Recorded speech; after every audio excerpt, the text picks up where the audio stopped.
We continue to sail down the Adriatic, and our next port of call is the historic city of Bar in Montenegro.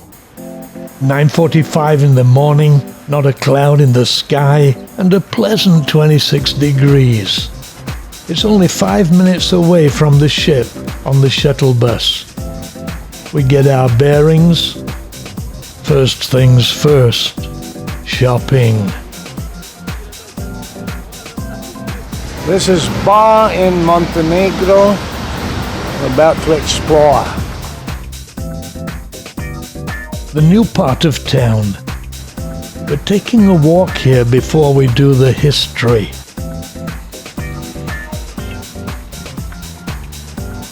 Today we'll visit Stari Bar, the old city, which is amazing. And then have fun by the sea. But first, a stroll around.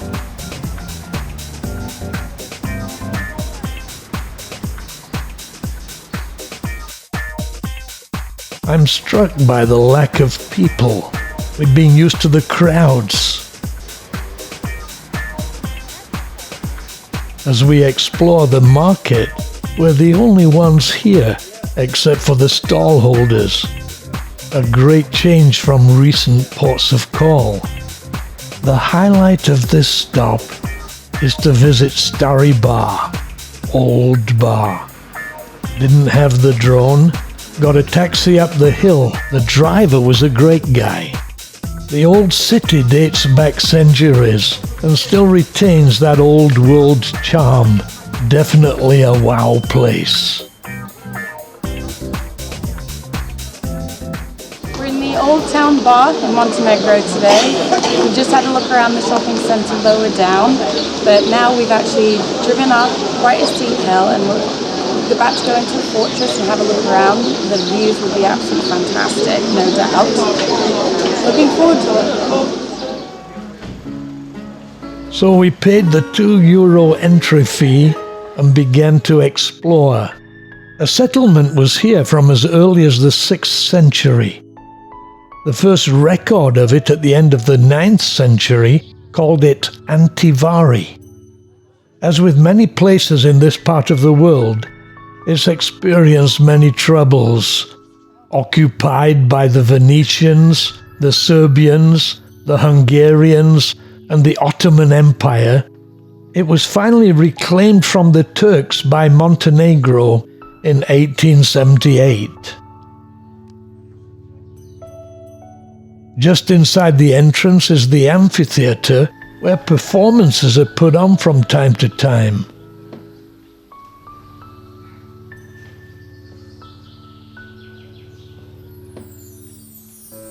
Actually, there was a Chinese mosaic. It reads, "No regrets." I've no idea why it's there.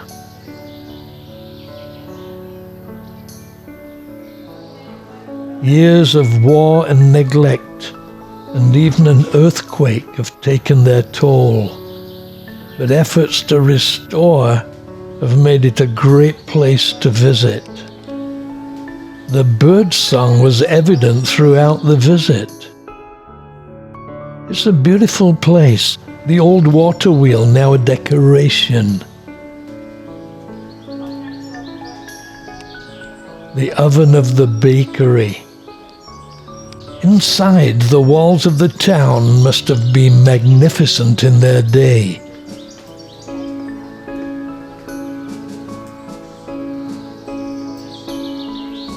It was indeed one of those occasions best described as walking through history. Ancient buildings and ancient streets. I'd love to see a 1,000-year time-lapse right here. Who walked down this road before?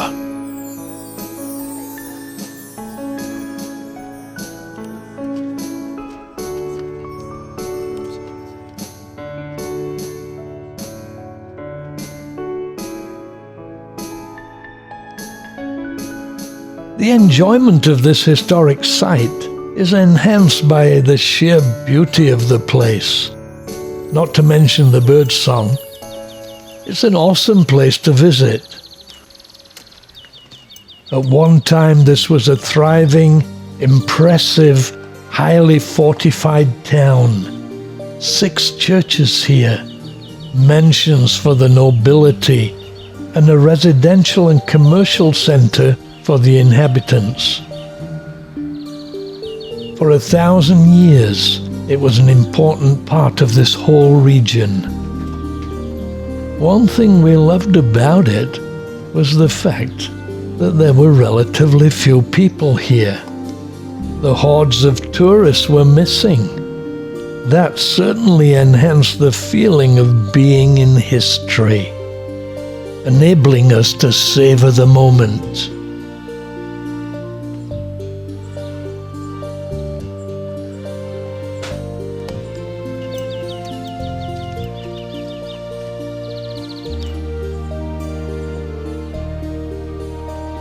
This is one of the many churches, St. Venerandi's Church.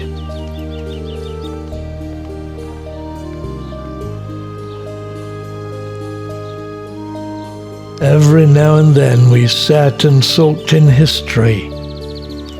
One of the things I love about being on a cruise ship is the way we land in these magical places without having to go to the airport, ride a plane, lug the luggage, find a hotel, and so on. It's an easier way into Wonderland than Alice's wardrobe. We just go to sleep and wake up in another Wonderland.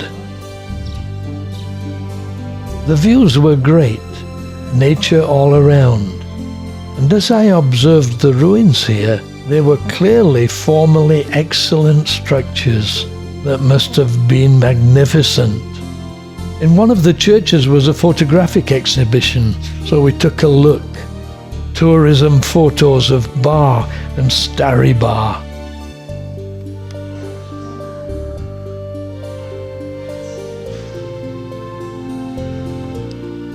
Outside, the citadel, the flag of Montenegro flying high. The citadel is the largest and most impressive building.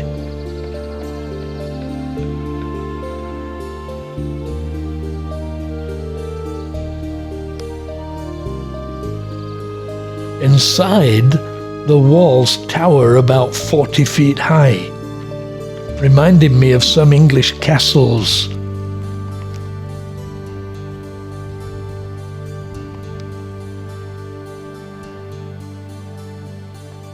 And one corner, reminiscent of buildings I shot visiting Machu Picchu in Peru years ago. The mountain scenery is majestic. I imagine the people felt safe in here. I have to say it was fascinating, an enjoyable visit.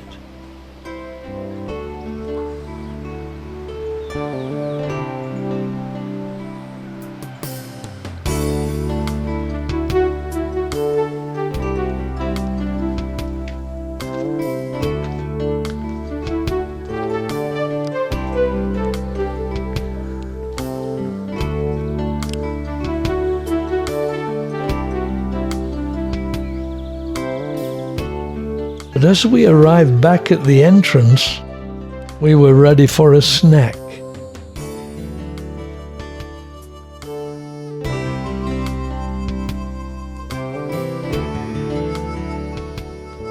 Just outside the city walls are numerous tourist shops and restaurants.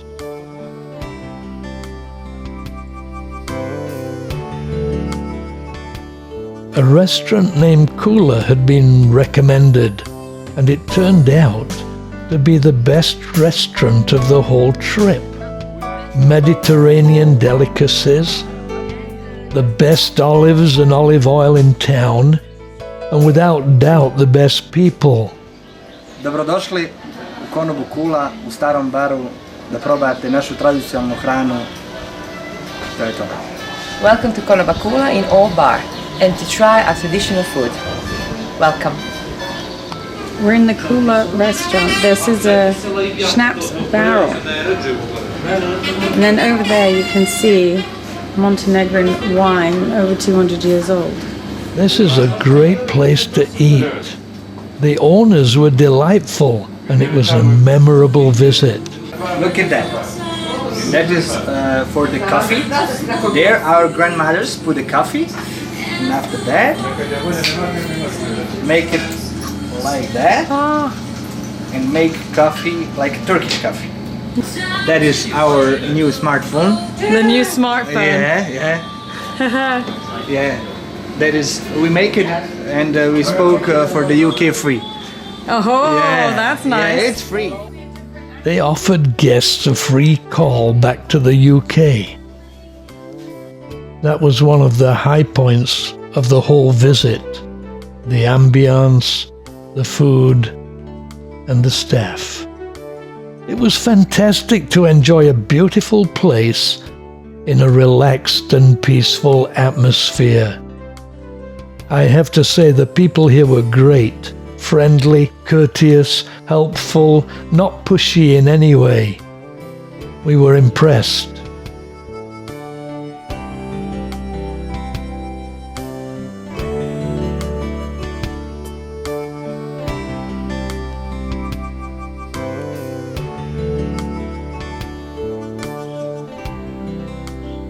That's the restaurant up there. Great view. The place itself was wonderful. One of the best places we visited. The shops were great also, selling local fare.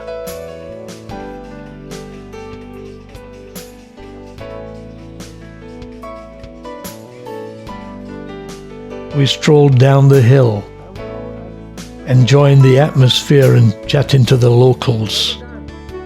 Occasionally checking out the shops.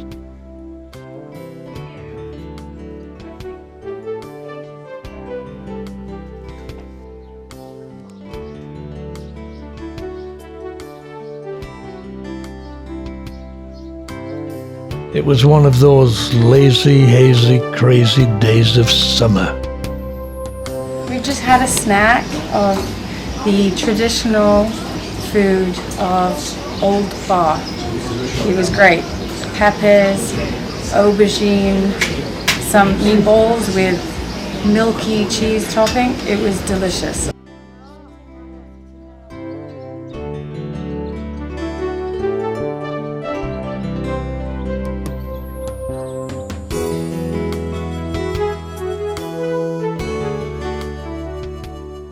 We then walked back up the hill and took a taxi back into the town.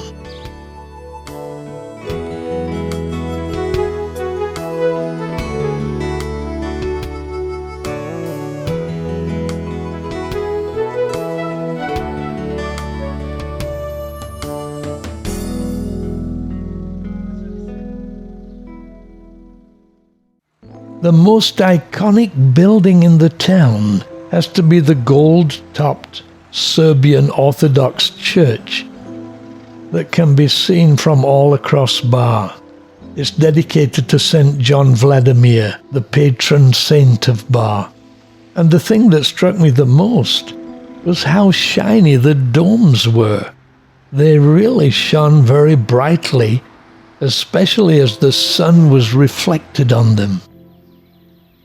Next visit, the Palace of King Nikola was built in 1885.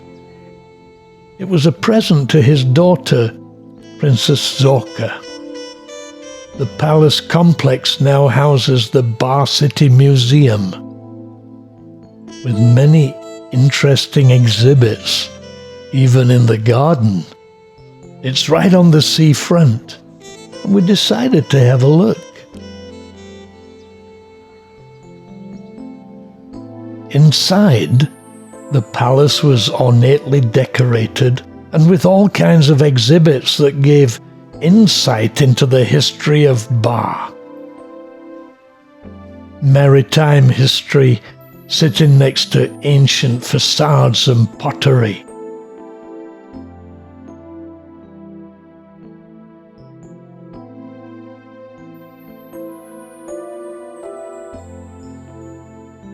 This is King Nicola and Princess Rachel going up the stairs. The museum giving insights into what happened here in centuries past.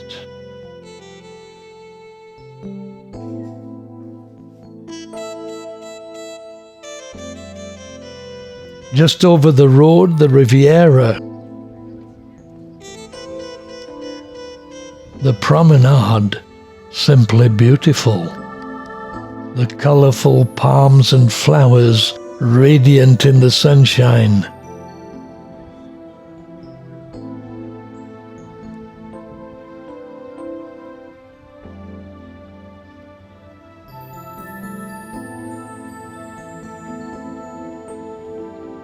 We sat and had a quiet drink on rattan seats, enjoying the view, the beach, and the Dinaric Alps in the distance, providing a beautiful backdrop.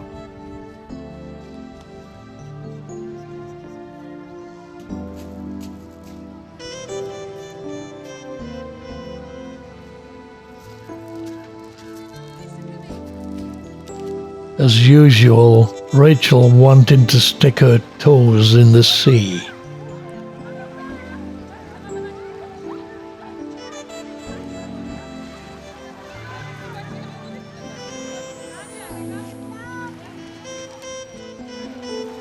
Very warm water. Really? Not necessarily very clean though. The thing that really struck us about Bar was that there are relatively few tourists, and one is able to enjoy the town in Stari Bar. It was quiet and peaceful, and as we sailed away, we were all very happy to have visited such a beautiful place, and it has to be said, beautiful and friendly people too. If I ever visit again, I shall definitely want to visit the Kula restaurant. So after a lovely day in Bar, Montenegro, we're on our way back out to the open sea to end our first week of the cruise back in Dubrovnik where we started. Every night, housekeeping comes in and turns down our bed. And when we arrive back after dinner, we're always surprised by these animals that they have made using the towels. We've had a bulldog, we've had a lobster. Every single night they'll use bottle caps as eyes and little chocolates as nose, etc., etc. So when I spoke to Ahmed earlier today, I said, well, where's the animal today? I said, the dog was great yesterday, what happened? He said, the dog was too dangerous. We had to get rid of the dog. He goes, but don't worry, I've got something special for you tonight. I said, okay. So it seems that he waited outside until we had finished getting ready for dinner. So after we left, he must have snuck back in again. On the way back, I had the shock of my life. Next stop, we're back to Dubrovnik for another visit.